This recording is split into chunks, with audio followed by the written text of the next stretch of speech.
టైంలో lot of families impacted including my family.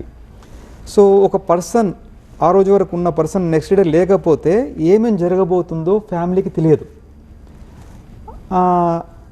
మనం ఏమనుకుంటాము, అంత బాగానే ఉంది కదా, nothing going to happen to my family or to me అనుకుంటాం. ఎవరైనా సరే రేపు అనేది రేపు కానీ తర్వాత కానీ ఏం ఫ్యూచర్ ఎలా ఉండబోతుందో ఎవరికి తెలియదు. సో దట్ టు లైఫ్ పార్ట్కి వచ్చేటప్పటికి అన్సర్టన్.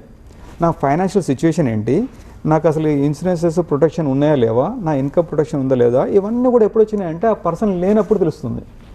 ఈ ప్రాసెస్లో ప్రతి ఫ్యామిలీ నాకు తెలిసిన stats no one 100% they deserve to get the 100% benefit out of one product or one investment and all. But people or beneficiaries are getting only 50% of that one. Means if you are earning and keeping some assets to pass on to your legacy, కిడ్స్కి పంపిద్దామని మనం అందరం ఎందుకు సంపాదిస్తాం, ఏదో ఒకటి సంపాదించేసి కిడ్స్కి మంచి life ఇద్దామనే కదా.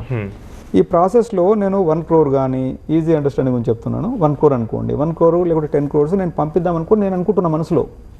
But actual situation వచ్చేప్పటికి 50% of that property only going to the kids.